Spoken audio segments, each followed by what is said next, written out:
국민의힘에서는 김포시의 서울 편입 등을 논의할 특별위원회를 출범시켰습니다. 이름에 김포, 수도권이 들어가는 게 아니에요. 김포 서울 편입 방안 이런 게 아니라 뉴시티 프로젝트 특별위원회입니다. 메가시티도 아니에요, 이제. 오늘자 서울신문 3면입니다. 수도권 아닌 뉴시티 특위 띄운 국민의힘. 주민이 원하면 지역 메가시티를 만들겠다. 지역 메가시티, 서울만 메가시티가 아니라 부산도 원하면, 광주도 원하면 이런 논의를 하겠다는 거죠. 자, 어떤 얘기입니까? 네, 이게 원래 뉴시티 특위가 애초에 이름이 수도권 주민 편의 개선 특위로 시작을 했는데요. 이 수도권 이름을 빼버렸습니다. 어허. 그리고 이 메가시티 조성을 전국적으로 확대한 것 이런 의도가 읽히는데요. 이에 맞춰 특별위원회는 김포나 구리 등 수도권 인사 외에도 부산, 대구, 대전 등을 지역구나 기반으로 둔 현역 의원들도 포함시켰습니다. 특위는 우선 행안부와 국토부 등의 기관 보고를 받은 뒤 김포시 등 현장을 방문해 다양한 의견을 수렴할 것으로 보입니다. 자, 점점 판이 커지는 양상인데 어떻게 보세요? 그러니까 이제 서울 수도권, 그러니까 김포에서 서울로 편입이 될 것이냐, 이것만 좀 한정적으로 본 특위가 아니라 이것을 이제 전국적으로 확대한다는 거죠. 그러니까 이름 자체도 뉴시티 프로젝트 특위로 바뀌었지 않습니까? 조경태 위원장을 필두로 해서 부위원장이 있고 위원들이 이제 15명 정도가 있는 것인데 지금 어제 그 오세훈 시장이 김포시장을 만났습니다. 그리고 앞으로 뭐 구리시장도 만날 것이고 또 하남시에서는 진작부터 뭐 자체적으로 그 여론조사를 돌리는 등 해서 수요가 있는 거예요.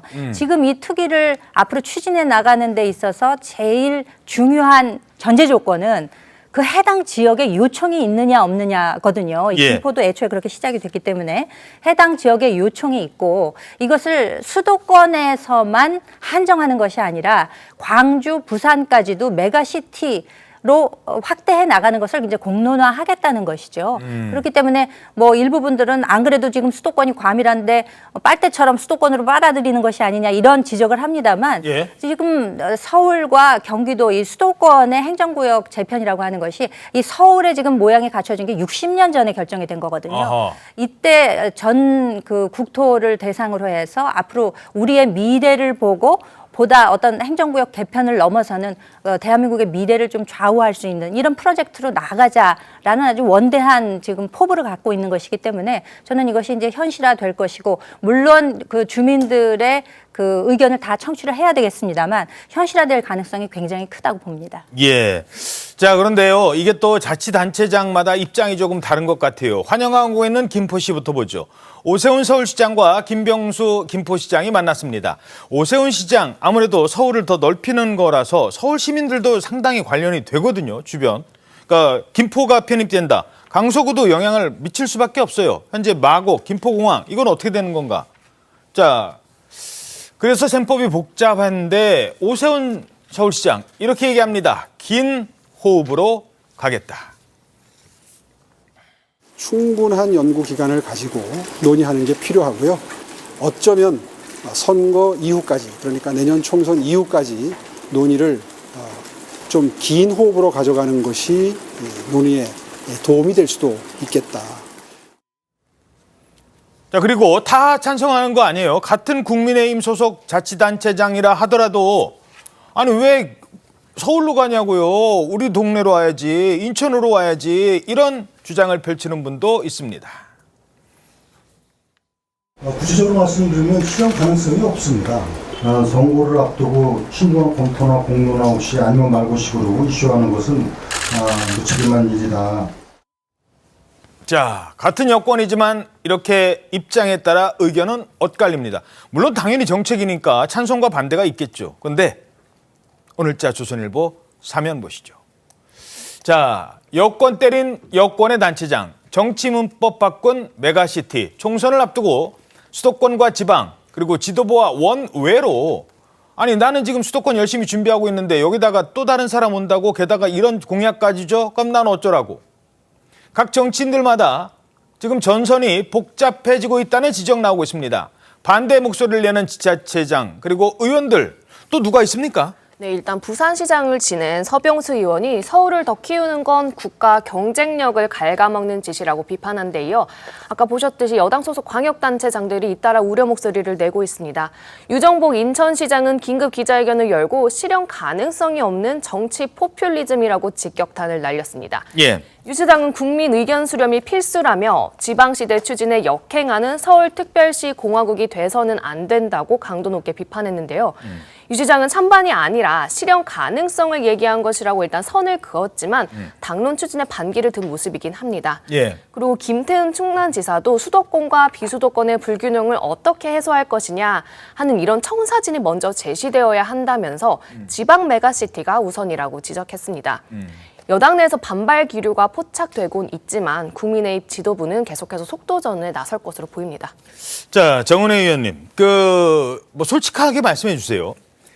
지금 수도권에서 정치하시잖아요. 민주당이시고, 네. 그럼 민주당 지지자분들이 와서 아니 민주당 뭐 하고 있어? 지금 국민의힘 저런다잖아. 왜 민주당에서는 저런 얘기 안 했어? 라고 지적하시는 분 없어요? 일단은 저희 그 부천 같은 지역에는 이제 그 국민의힘에 계시는 지역위원장 분이 이렇게 또 현수막을 다셨더라고요. 뭐 기사에도 나왔는데 이제 그 부천 지역을 이제 서울로 하자 뭐 이런 뭐 현수막을 달기도 하셨더라고요.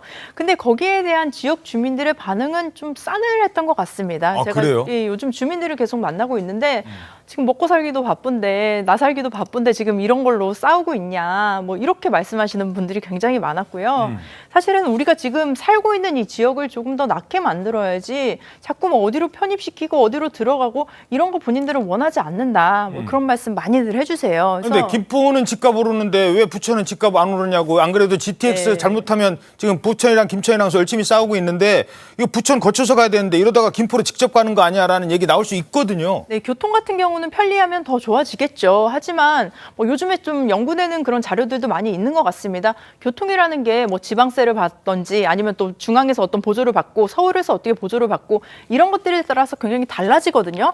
오히려 지금 뭐 5호선을 연장하고 그리고 사실 제가 뭐 김포 골드라인 같은 경우도 보면 칸수를 더 늘려야 하고 사실은 그 설계부터가 좀 잘못되긴 했지만 그런 측면이 더 중요한 것이지 뭐 집값이 올라가고 뭐 그런 것들에 대해서는 오히려 좀 부차적인 부분으로 생각을 하는 것 같습니다. 저는 근데 또 지금 또 여권에서는 민주당에게 뭐 입장을 말해라, 예. 뭐 예스냐 노냐 뭐 이런 무슨 게임하듯이 이렇게 좀 저는 질문하는 것도 좀 잘못됐다고 보는데요. 예. 이런 저는 정책 이슈가 선거에 드러나는 것 굉장히 좋은 현상이라고 생각하고요. 예. 이 이슈를 가지고 국민들이 토론하고 그리고 여야가 싸우고 이런 모습들은 저는 오히려 국민들이 좋아할 것이라고 생각을 하고요. 예. 그런 과정 속에서 결과를 도출해내는 것 그리고 국민이 누구를 선택할 건지 거기에 대해서 좀 여러분들 또 국민분들의 선택을 받는 것 저는 이런 것들이 더 중요하다고 봅니다. 자, 민주당이 지금 어떤 입장인지는 잠시 뒤에 바로 전해드리도록 하죠. 근데 지금 계속 나가고 있어요, 국민의힘은. 자, 처음에는 김포,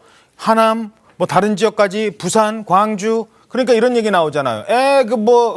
쓰레기 매립장이나 하나 지금 주려고 하고 그리고 나서 뭐 김포 시민들 무슨 도움이 있다고 라고 하니까 아니에요. GTX. 지금 수도권 주민들한테 서울 지역 아파트, 지난번에 아파트 가격 확 떴을 때 뭐가 핵심 그 가격의 결정 요소였느냐? GTX가 서울역까지 직접 가느냐 망하느냐. 김포가 사실 그때 서울역까지 가려고 했다 안 됐거든요. GTX 역이 있느냐 없느냐. 어느 우리 집 앞에 GTX가 가느냐 안 가느냐에 따라서 집값에도 엄청난 영향을 미칩니다. 그런데 윤석열 대통령이 GTX 완공 시기 최대한 앞당겨 줘야 될 것 같다. 이런 얘기를 했던 것 같습니다. 자, 상당히 이러면 출퇴근 시간에 직접 영향을 미치는 거잖아요. 그러니까 국민의힘에서는 수도권 30분 출퇴근 시대를 열겠다라고 지금 강조를 하고 있는 거예요. 30분요? 그렇죠. 동탄에서 수서간 지금 현재 평균 79분이 소요된다고 합니다. 1시간 10분 넘게 20분까지. 그러니까 편도 약 2시간 정도 걸린다고 봐야 되겠죠. 네. 근데 이게 이제 개통이 되게 되면 19분으로 줄어든다는 거예요. 와. 굉장하죠.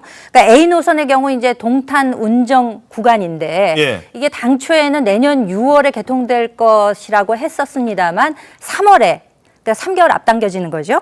개통을 하게 되는 것인데 지금 이 동탄 운정간 보면은 저기 보세요. 지금 내년 초, 올 초 저렇게 되면은 진짜 이게 서울 들어가는 게 맞다라고 생각하는 분들 더 많을 것 같아요. 그렇죠.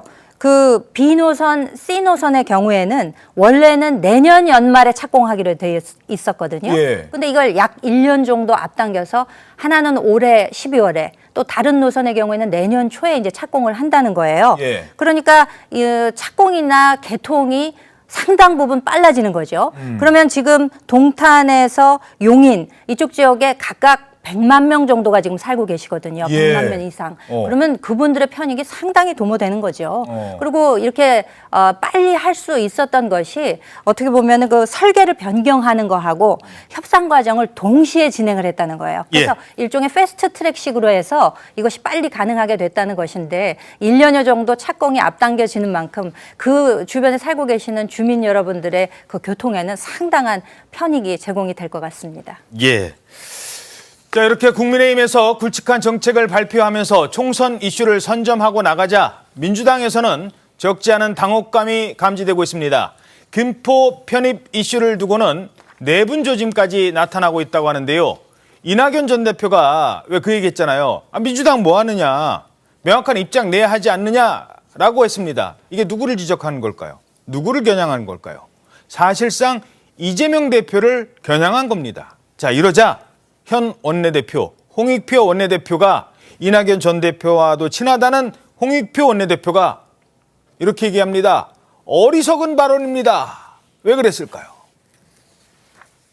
대표님, 일각에서는 왜 민주당이 명확한 입장 표명을 안 내느냐, 찬이든 반이든 이 지적을 하고 있는데. 아니 그게 정말 그 바보 같은 질문에 바보 같은 답변이라고 생각을 합니다. 왜요? 왜?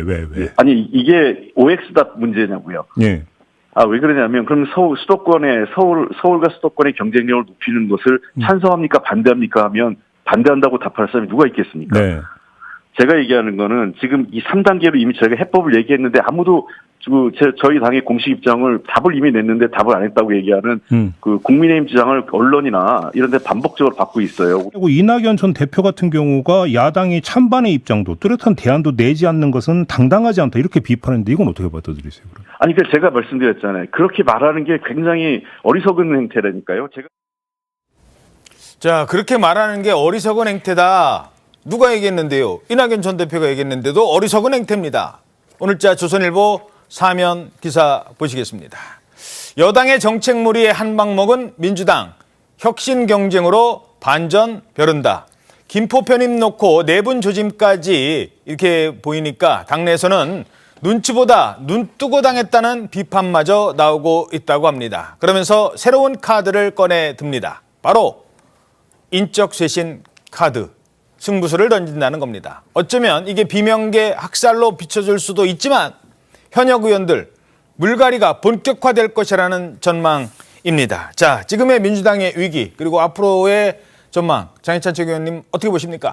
일단은 이 혁신 경쟁이라는 것이 저는 양면적인 게 있다고 생각을 하는데요. 소위 말하는 비명계 중진들 다 혁신시켜서 내보내고 그 자리에 원외 친명계 인사들 개딸의 지지만 호소하는 사람들 새로 끼워 넣는 게 혁신이냐? 그렇지 않거든요.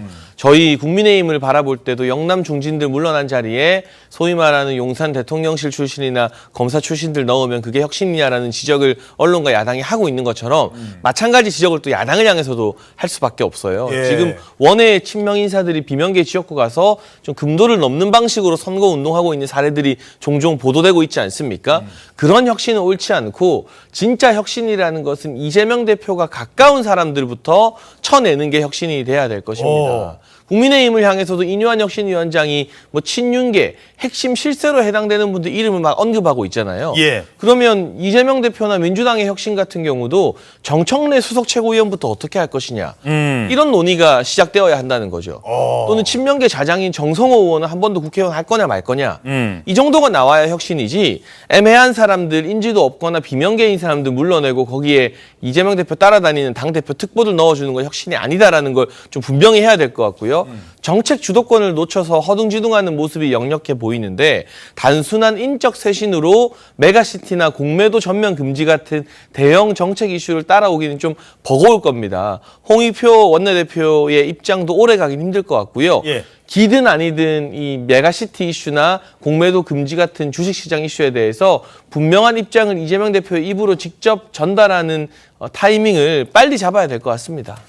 자, 그러니까 아니 정청래 의원 같은 사람 어떻게 할 건데 이런 거를 먼저 밝히라는 거예요. 그래야 혁신이라는 겁니다. 지금 뭐 비명계 몇 명 뭐 속아낸다고 이게 혁신은 아니라는 거예요. 근데 참고로 마포의 정청래 의원은 8년 전에도 이 혁신이라는 이름으로 공천 탈락을 이미 했습니다. 그래서 손혜원 의원이 그 지역구 차지했던 거거든요. 뭐 거기 두 분에 대한 평가는 엇갈릴 수 있습니다만 이번에 또 정청래를 콕 집을지는 모르겠습니다만 어찌됐든 뭐 다른 분들 친명계를 혁신하는 게 그게 진짜 혁신이다. 어떻게 보십니까? 네, 근데 저는 이런 문제, 혁신, 그리고 교체를 해야 된다, 이런 것들이 한국의 저는 불안정한 민주주의, 또 불안정한 정치 상황을 대변하는 것이 아닌가라는 생각이 듭니다. 예. 그 미국 같은 경우는 하원도 그런 초선의 비율이 한 10%대에 불과합니다. 근데 대한민국 같은 경우는 거의 40%가 넘어가거든요. 그래서 초선들이 많다? 그만큼 신선하고 새로울 수는 있겠지만 저 같은 경우는 국회 내에서도 항상 좀 세대 공존을 주장하는 입장이었습니다. 그래서 초선도 있고 다선도 있고 젊은 사람도 있고 나이가 많으신 어르신도 있어야 되는 건데 사실은 지금 대한민국의 국회의원이 55세 서울대 남성, 과거 이런 기사들이 많이 나왔었죠. 그렇게 어떤 특정 세대, 특정 성별, 특정 어떤 출신들이 많이 있다 보니 국민들의 이런 요구가 저는 커진 거라고 봅니다. 예. 사실 그 문제부터 해결하는 게 우선이 되지 않을까 싶습니다. 알겠습니다. 자, 그런데요. 최근에 야, 민주당 그래? 라는 평가가 나오는 대목이 있어요. 강서구청장 선거 이겼잖아요. 그리고 이재명 대표 지금 불구속 수사로 전환이 됐고 그러니까 구속영장 기각됐고 이러니까 민주당 인사를 중심으로 한때 이런 얘기 나왔습니다. 지금도 하는 사람 있어요. 어떤 얘기? 200석. 200석은 자신할 수 있다. 들어보시죠. 저는 수도권도 준비되어 있다는 것을 강서에서 보여준 거거든요. 수도권 120 몇 개 의석을 석권하면 200석 못하리라는 법도 없습니다. 내년 총선의 최대 목표는 윤석열 대통령이 이 묻지마 거부권 행사하는 것을 그 기반을 최소한으로 축소하는 거다. 저는 이렇게 생각을 하고요. 네. 그런데 그렇게 하기 위해서는 사실 연합 200석이 필요합니다. 자, 200석이면요. 대통령 탄핵도 가능하고 심지어 개헌도 추진할 수 있어요. 물론 일각입니다만 200석 가능하다. 이런 태도, 이런 민주당의 태도가 과연 유권자들에게는 어떻게 비춰질까요? 골프와 정치는 머리를 쳐드는 순간 죽는다. 이런 그 속담이 있습니다. 예. 그만큼 오만한 모습을 보였을 때 국민이 심판한다라는 얘기가 아니겠습니까? 마치 지난 그 문재인 정권 초기에 그 민주당의 전 대표였던 이해찬 전 대표가 민주당 집권 20년 얘기를 했었습니다. 그러고 나서 결국 5년 만에 정권이 교체됐던 그런 상황이 있는데 국민의힘 같은 경우에도 최근에 있어서는 최대한 어떻게 보면 눈을 낮추어서 국민이 항상 옳습니다. 이런 얘기를 하고 있지 않습니까? 예. 앞으로는 아마 이제 이와 같이 민주당은 지난 그 10월 10일 그 강서구청장 선거에 압승을 한 다음에 이와 같은 흐름이 있는 것으로 보이는데 계속 이런 흐름이 가지는 않을 겁니다. 결국 국민의 어떤 의사가 얼마나 어떻게 무서운지를 다 너무나 민주당도 잘 알 거라 생각합니다. 그렇기 때문에 앞으로의 어떤 혁신 경쟁, 민생을 파고드는 그 아젠다가 어떤지 앞으로 그런 경쟁으로 가야 되는 것이 아닌가 생각합니다. 예. 자, 그렇다면 민주당에서는 어떻게 생각하는지 이 민주당의 박용진 의원은 생각이 좀 다른 것 같습니다. 지금 그럴 때가 아니다. 그러다 맞습니다. 라고 얘기하고 있습니다. 그 200석, 총선 압승, 이대로 하면 이긴다. 이런 태도와 말이 국민들로부터 오히려 매맞을 소리다라는 생각이에요. 다들 알잖아요. 우리 지난번 그 강서구청장 선거 민주당 이뻐서 국민들이 찍어주신 게 아니라 윤석열 대통령이 너무 못하니까 그랬다니까요. 자, 그렇잖아요. 이 얘기하면 민주당에서도 그런 소리 하지 말라고 그러다 큰일 나. 결국 이재명 대표도 직접 이런 목소리에 경고하고 나섰어요. 네, 이 대표가 최근 비공개 최고위원회에서 당 안팎에서 제기되는 총선 낙관론을 이제 문제 삼은 것으로 전해졌습니다. 복수의 민주당 관계자에 따르면요, 이 대표는 민주당 200석, 야권연합 200석 이거에 대한 언론 보도를 거론하면서 선거를 앞두고 절박한 심정으로 임해야 한다며 당내 분위기를 다잡을 것을 주문했다고 하는데요. 예. 이러한 이 대표의 발언은 총선 장밋빛 전망이 오만과 교만으로 비쳐 되려 역풍을 맞을 수 있다는 우려 때문으로 풀이됩니다. 이재명 대표 외에도 야권 200석 등 일각에서 제기된 총선 낙관론에 대해 당 안팎에서 계속 쓴소리가 이어지고 있습니다. 예. 자, 200석이 된다고 해도 정치인 입장에서는 내가 떨어지면 아무 의미가 없을 겁니다. 대선과 총선이 뭐가 다를까요? 정치인 입장에서는 대선은 우리가 이기는 거예요. 그러니까 우리 후보가 이기면 전체가 다 이기는 겁니다. 그런데 총선은 내가 지면 우리가 이기는 게 별 의미가 없어요. 200석 되면 뭐예요? 내가 떨어지면. 그런 얘기하다가 내가 떨어지면. 자, 그래서 이번 선거 판도가 많이 다르다는 건데, 자, 이 국민일보 기사 먼저 살펴보도록 하겠습니다. 자, 이번 선거에서 그냥 좀 조용히 있어줬으면 하는 사람들이 있습니다. 그런데 그렇지 않대요. 나도 돼야 된답니다. 나도 누구냐? 바로 총선 출마를 직접 거론했다는 조국 전 장관입니다. 어제 잠시 전해드렸습니다만 조국 전 장관이 그동안은 뭐 명예회복하겠다라는 얘기를 주로 했습니다만 어떻게 뭐 법률적으로 이겨서 그게 아니래요. 정치적 방식으로 자신을 소명하겠다. 자, 정치적으로 판단받겠다, 명예회복하겠다 이 얘기라는 거는 결국 내가 총선에 나가서 유권자들한테 심판받고 그래서 내가 이기면 뭐 대법원에서 어떤 판단이 나오든 내가 이긴 거다. 지금 이걸 주장하고 싶은 건데 자, 최진영 변호사님 어떻게 분석하십니까? 그렇습니다. 결국 이 부분과 관련해 가지고는 지금 조국 전 장관이 저는 권리만 있지 도대체 의무에 대해서는 도대체 어떤 개념을 가지고 있는지에 대해서 얘기하지 않을 수가 없는 것 같은데요. 예. 결국 민주당 같은 경우에는 조국의 강을 걷는가 했더니만 조국의 늪에 빠질 수 있다 이런 얘기가 나오지 않습니까?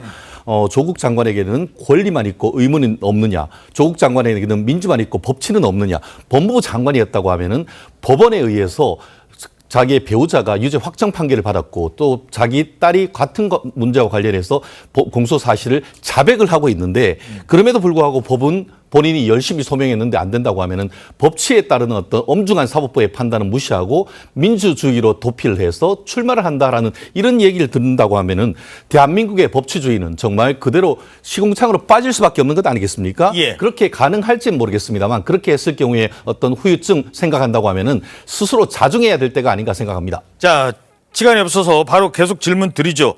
자, 조국이 출마한다면 그럼 나는 손혜원, 추미애 지금 이런 분들 계속 그럼 나도 출마할게 라는 얘기가 나올 수 있다는 거예요. 저희들 그래픽 준비돼 있죠?